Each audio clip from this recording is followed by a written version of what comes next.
Are you today? I'm fine. And you? I'm fine. Yes. Okay, today is the first day of the school year. Jadi hari ini merupakan hari pertama kita bertemu dan merupakan juga hari pertama di tahun ajaran baru ini. Okay, before we start the lesson, I will check attendance first. Today who is not in class? Hari ini siapa yang tidak masuk kelas? Ada Okay, good job. Kamera baik, Pak. Okay, let's just start with our lesson today. The material we will discuss is about procedure text. Dure.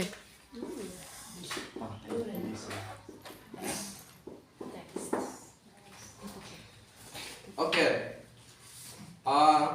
Bagian yang pertama adalah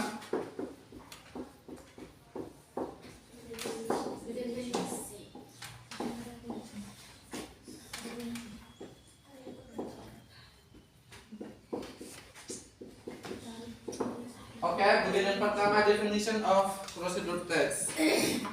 Procedure text is a text that explains how to make something or cook food through a sequence of action or step. Jadi teks prosedur adalah teks yang menjelaskan tentang bagaimana cara membuat sesuatu atau memasak makanan melalui urutan tindakan atau kegiatan. A procedure text consists of the first goal or aim, the second ingredients or material,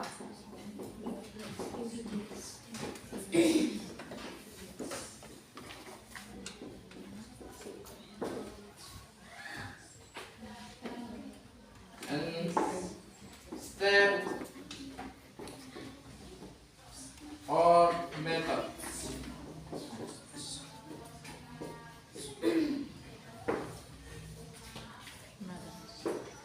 Baik, jadi teks prosedur itu ada 3 bagian. Yang pertama goal and aim, tujuan atau sasaran.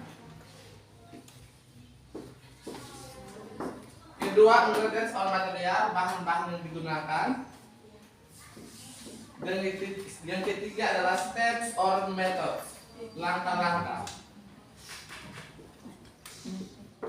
Baik, di sini sudah ada contoh dari teks prosedur.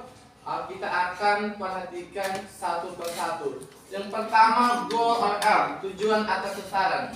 Jadi biasanya tujuan atau sasaran ini terdapat pada judul teks. Jadi kita lihat di sini adalah bagian yang ini. How to cook fried rice.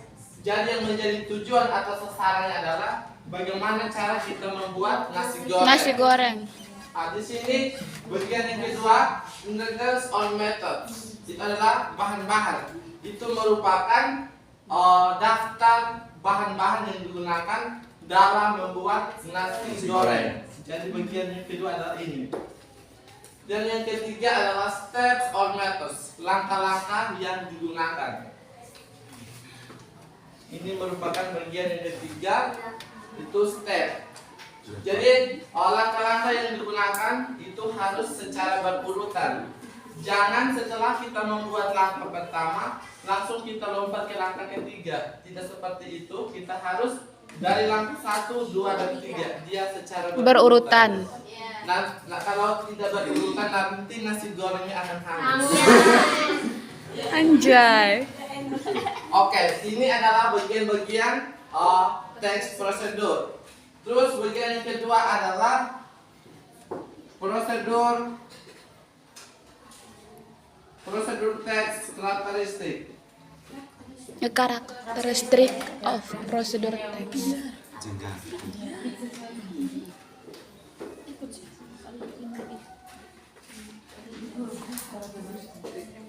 Jadi ada ciri-ciri dari karakteristik. Yang pertama, using imperative sentence. Dia menggunakan kata imperatif perintah. atau Kata perintah. Yang kedua, there are guidelines to be followed. Ada pedoman yang harus diikuti. Jadi dalam membuat teks prosedur itu ada dia punya pedoman-pedoman yang harus kita ikuti. Yang ketiga, using active verbs. Dia menggunakan kata kerja aktif. Ya. Dan yang keempat, using conjunction or connective words. Dia menggunakan kata konjungsi atau kata penghubung. Yang kelima, there are less in terms of material or active. Ada aturan dalam hal ini materi atau kegiatan. Dan yang keenam, using adverbs to express details of time, place, and manners. Dia juga menggunakan kata keterangan atau mengungkapkan detail waktu, tempat, dan cara. Jadi dalam menyusun teks prosedur itu, waktu, tempat, dan cara itu harus secara detail. Dan yang terakhir adalah there are context of active carried out in sequence. Jadi cara yang dilakukan itu harus secara berurutan, disusun secara berurutan. Baik, oke.